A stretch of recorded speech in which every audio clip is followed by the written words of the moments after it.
And today, we are here to remind them that we don't fucking agree with that shit, and we're gonna shut it down.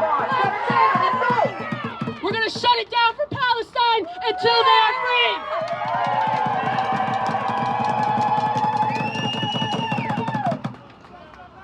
I also have to bring it back for y'all and remind you that someone was recently murdered. Alexander Spencer was recently murdered. Say his name.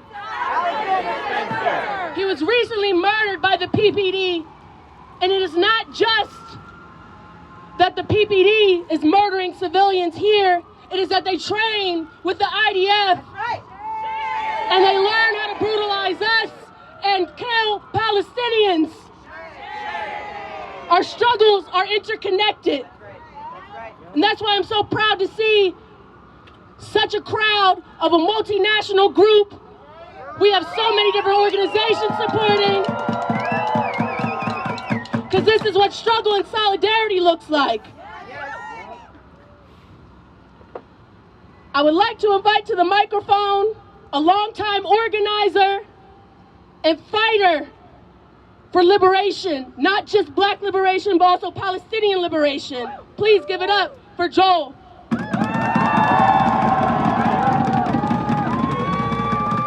Justice is our demand. Justice is our demand. No peace on stolen land. No peace on stolen land. Justice is our demand. Justice is our demand. No peace on stolen land. No peace on stolen land. من المية للمية. من المية للمية. فلسطين عربية. فلسطين عربية.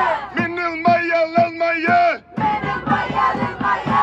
فلسطين عربية. فلسطين عربية. Get your Arabic up, get your Arabic up, make some noise. Brothers and sisters, today you are fulfilling your internationalist duty.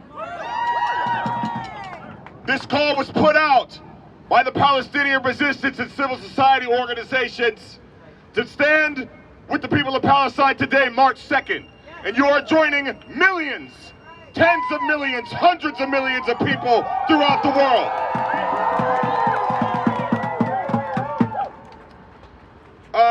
We are not here to elicit the sympathy of sociopaths in political office.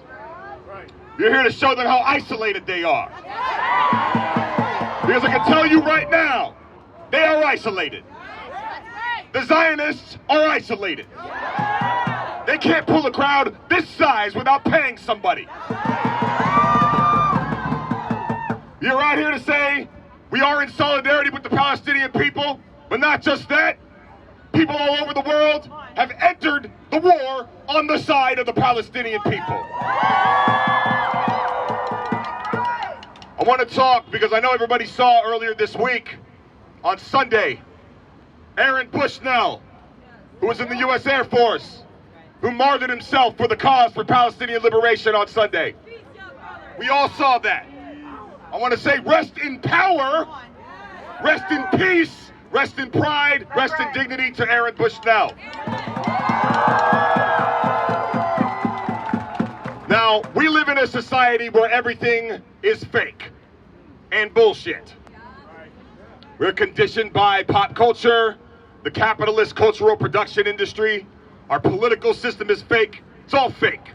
And in the midst of all this fakeness, Aaron did something real. I was watching the Pentagon press secretary. He was asked a question about Aaron Bushnell. He was asked, do you see this as representing a crisis within the U.S. military of people having a change of heart? And he couldn't answer the question because it's happening.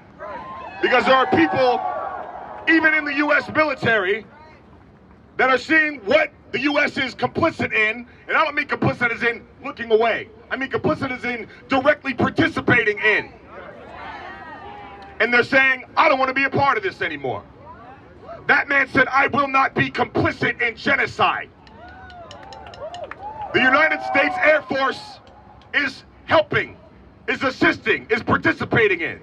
Those C-17 cargo planes with those JDAM bombs, they're taking off from U.S. air bases. They're stopping in Ramstein and they're landing in bases in the Negev Desert in occupied Palestine. The United States Air Force is conducting ISR, that's intelligence, surveillance, and reconnaissance, for Israeli planes dropping bombs on tents in Rafah right now. And Joe Biden,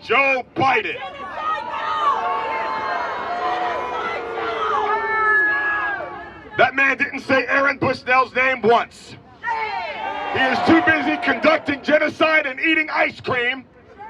Meanwhile, the president of Venezuela and the president of Iran and several other countries have said, rest in peace, Aaron Bushnell. Solidarity with the American people who have stood on business out here on these streets. Now we've seen the counterintelligence machine at work. The media, MSM, we love them. At first they tried to bury his last words.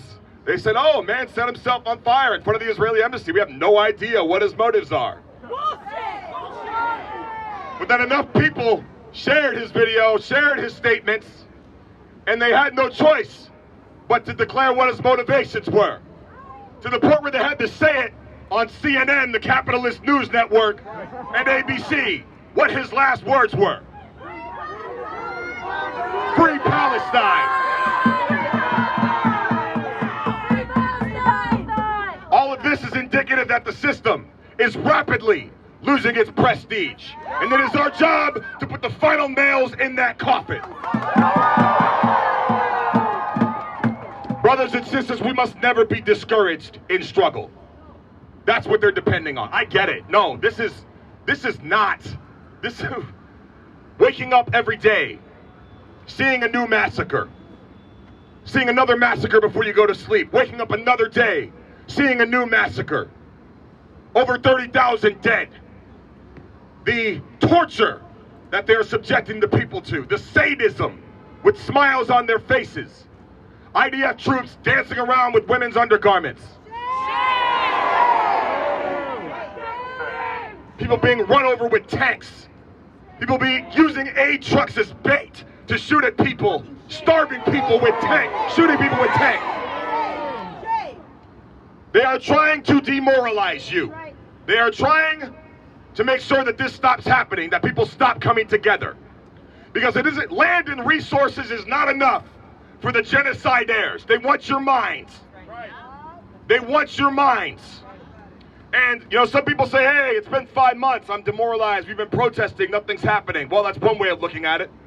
Another way of looking at it is, the genocidaires know that if they give in to the demands of hundreds of millions of people worldwide, then they'll start asking questions like, what else can they demand? Can they demand of the capitalist and imperialist system? Yeah, and we could do it. That's why they're refusing to grant any concessions on this. So with that in mind, it's even more important to stay in the streets.